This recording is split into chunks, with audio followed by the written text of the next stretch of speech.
Alright, let's check out these demo cards. Yeah. These are interesting. So they did this much later. Yeah, they did this in some of the Wii. I think the Wii is when they started putting this in the games themselves. So here, when you scan the demo card, you get, it starts out, this is, it's all automatic. This is the first demo card, World 1-1 Speed Stage. It is a speed run of World 1-1 for Super Mario 3. Perfect. Just brilliant. Small Mario raced through World 1-1 at breakneck speed. Can you beat this time? Ah! Second Here one, we see a Raccoon Mario. We've got a unlimited 1-up trick. So there's a couple of cards that show different ways to get unlimited 1-ups.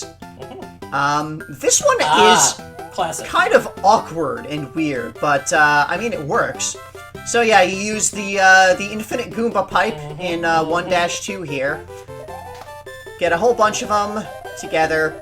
You start popping on them. You use the raccoon tail to float so that the pipe has time to produce more Goombas. Begin the infinite Goomba genocide. This one's actually not infinite on its own. Like, you can set it back up again and do it again, but it cannot run infinitely on its own. Because there's just not enough time. There's just not quite the time for the Goombas to produce fast enough for you to keep it up. See what it's like to be invincible. I think. It actually might be unlimited. If you just time it just right. Oh yeah, I think it is unlimited, actually. It's just the demo stops after a while. Because each of the demos, like, it runs until they actually clear the stage. So, here it gets a whole bunch of 1-ups using the thing, and then that is a thing that just happens, apparently. If you ever get more than 10 1-ups at a time, then it will just, like, show that little thing. That's something that they added as a reward screen. A thing for the Mario Advance version. That's what it's like to be invincible, by the way. It takes a lot of effort. Here's a different unlimited 1-up trick in 3-4. See how Mario uses Lakitu and his spiny eggs to create a 1-up factory. Even pesky enemies can be helpful. Thanks, Lakitu. So, it's kind of interesting here, because the US cards have text on them explaining what the demo is. The Japanese cards don't have any, like, explanatory text. It just has the name of the demo. Okay. So, it just says Unlimited 1-Ups World 3-4. So, you get Lakitu here. You grab a Koopa Shell. You kick the Koopa Shell between these two blocks, and now you've got, here you go. The classic. Now, this does take a little bit of effort to move into just the right position where Lakitu will be dropping the spiny eggs into the Koopa Shell and not you. On you. Yeah. So this'll go for a bit. This is one that is truly unlimited, as long as the time of the stage goes, because none of them are truly infinite because the stages has limited time. Right. But yeah, this is another way to just get a whole bunch of 1-ups. And again, this is something that is much more useful if you're playing the original version of the game that doesn't have saves. Yeah. Where, if you game over, you are back to the start of the world, you're resetting your level progress, and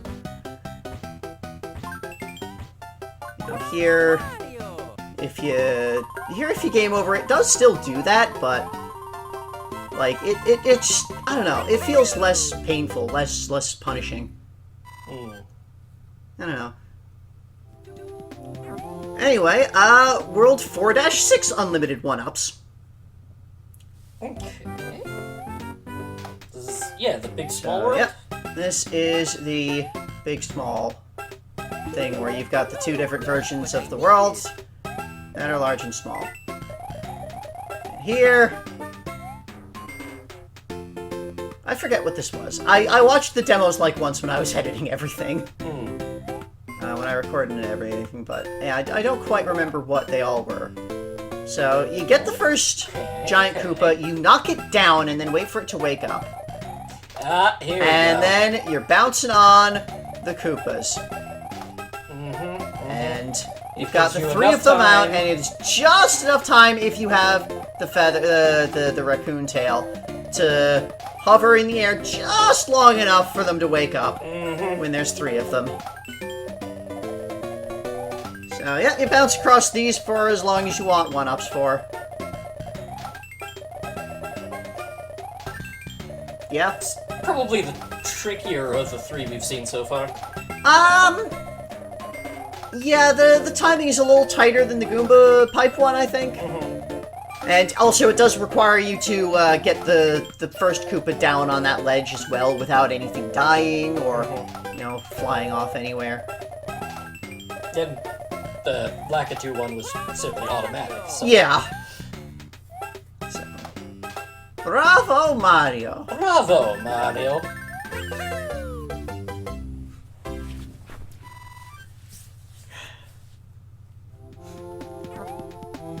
Now we're gonna start seeing how to find all the white toad houses. Ah, this is a thing we tried to do ourselves. A little bit. So, something you'll notice there, it had that little coin counter block.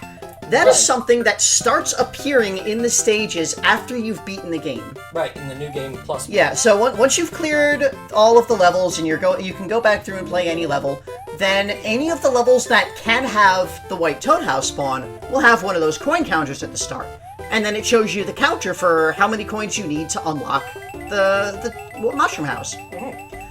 You don't need to grab that in order to unlock the mushroom house. It's just there as like a, hey, if you don't already know how to do it, here's a nice visual counter so that you can, you know, plan things out and figure out how you're going to do it. So here, 1-4, that's the World 1 Toad House. It's relatively simple, it's just hard to do. Yeah, It's got a this lot is- of, just grab all of the coins that you can in the, this athletic stage. There's a couple of extras, but there's a couple of those, multi-coin blocks Right. that, you might not get the full amount out of